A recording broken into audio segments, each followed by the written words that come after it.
मनुष्य का विनाश अचानक नहीं आता, ये धीरे धीरे आता है, जैसे कोई नदी चट्टान को चुपचाप काटकर खोखला कर देती है।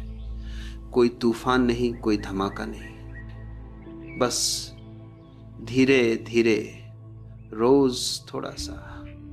यही आदतों का असली स्वभाव है। वे छोटे छोटे कदमों में आती हैं, लेकिन मंजिल या तो प्रकाश बनती है या विनाश। और मनुष्य अक्सर यह पहचाने बिना ही चलता रहता है कि उसकी दिशा कौन सी है। जीवन का रास्ता बदलता नहीं है, केवल हमारी आदतें दिशा बदल देती है। विनाश की शुरुआत तब होती है जब मनुष्य भीतर की आवाज को अनसुना करने लगता है। भीतर एक मौन ध्वनि है, एक नन्ही सी बुद्धि है। वो बहुत हल्की है लेकिन बहुत सच्ची है। जैसे किसी अंधेरे कमरे में एक छोटी सी ज्योति। वो दिखने में छोटी है लेकिन मार्गदर्शक है।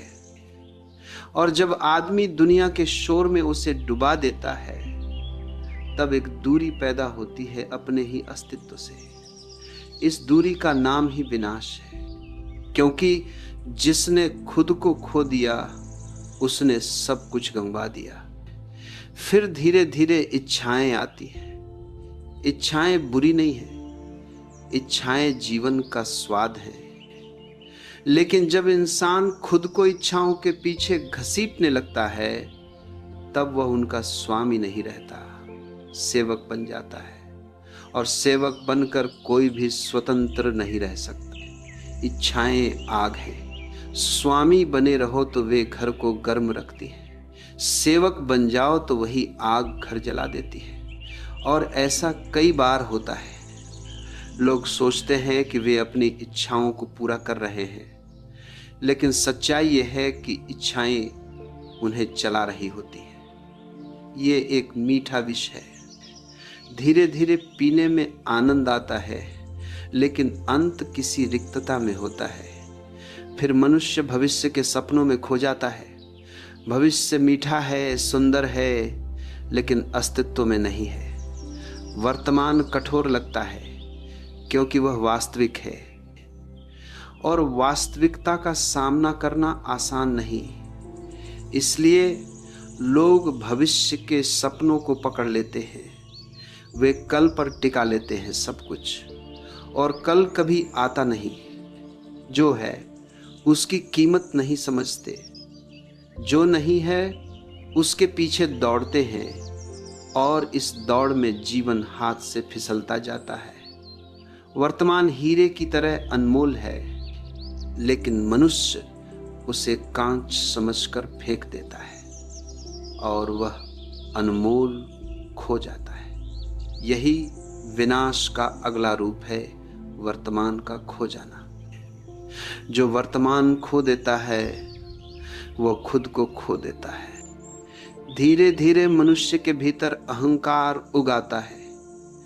अहंकार नहीं चाहता सीखना, वो कहता है सब जानता हूं। और यह सबसे बड़ा भ्रम है।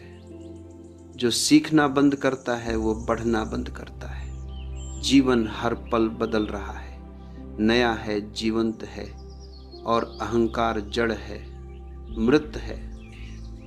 जब जीवंतता और जड़ता टकराती है तो टूटता हमेशा जड़ ही है। इसलिए अहंकारी व्यक्ति बाहर से शक्तिशाली लगता है, लेकिन भीतर बहुत नाजुक होता है। उसका पतन निश्चित होता है, क्योंकि वह सत्य से टकराता है, और सत्य कभी हारता नहीं। फिर टालने की आदत आती है। कल, यह सबसे धोखेबाज शब्द है। कल की आड़ में आदमी जीवन को स्थगित कर देता है। जो करना चाहता है, जो बनना चाहता है, उसको टालता रहता है। लेकिन समय किसी के लिए नहीं रुकता। समय अपनी धारा में बहता रहता है, और एक दिन आदमी पीछे मुड़कर देखता है कि जीवन बीत गया और कुछ भी सार्थक नहीं किया। टालना बर्फ की तरह दिखता है, ठंडा, शांत, लेकिन इसके भीतर विनाश की आग छुपी है। क्योंकि जो आज नहीं किया जा सका वह कभी नहीं होगा। जीवन तत्क्षण का खेल है, अभी का। जो इसे खो दे उसका सब खो गया। फिर आता है क्रोध। क्रोध आग है, लेकिन यह आग बाहर किसी को जलाने से पहले भीतर ही जलाती है। क्रोधित व्यक्ति स्वयं को सबसे पहले घायल करता है। बाहर वह किसी को चोट पहुंचाए या नहीं, भीतर वह अपने ही शांत मंदिर को राख कर देता है। क्रोध बुद्धि को, प्रेम को, दया को, सबको धूमिल कर देता है। और जब भीतर अंधेरा भर जाता है तो आदमी गलत दिशा में चलना शुरू कर देता है। क्रोध पतन की ओर खींचता है और शांत मन उत्थान की ओर। और फिर आती है सबसे सूक्ष्म आदत, असचेतना। ये सबसे खतरनाक है, क्योंकि जो सो रहा हो वो देख ही नहीं सकता कि वो सो रहा है। नींद में जीवन जीना, पुराने पैटर्न में जीना, दूसरों के विचारों से चलना, भीड़ का अनुसरण करना, यह सब असचेतना है। असचेत व्यक्ति तब तक वही करता है जो दुनिया उससे करवाती है। वह कभी अपनी रोशनी को नहीं पहचानता, कभी अपनी दिशा नहीं बनाता। जैसे कोई गहरी नींद में चल रहा हो और नींद में चलते चलते गड्ढे में गिर जाना स्वाभाविक है। असचेतना वही गड्ढा है और मनुष्य बार बार गिरता रहता है जब तक जागता नहीं। लेकिन जिस तरह अंधकार को हटाने के लिए मशक्कत नहीं करनी पड़ती, सिर्फ एक दीपक जलाना पड़ता है, उसी तरह चेतना का छोटा सा प्रकाश इन सातों अंधेरों को समाप्त कर देता है। प्रकाश को बुलाने के लिए कोई शोर नहीं चाहिए, कोई संघर्ष नहीं, बस एक जागरण। भीतर एक छोटा सा ध्यान, एक छोटा सा मौन, एक छोटा सा विराम, और अचानक सब कुछ साफ हो जाता है। जैसे धूल से भरी खिड़की एक क्षण में पारदर्शी हो जाए। मनुष्य को विनाश से बचाने का उपाय बाहर नहीं है, वह भीतर है। अपने भीतर लौट आना, अपनी सांस को सुनना, अपने अस्तित्व को महसूस करना।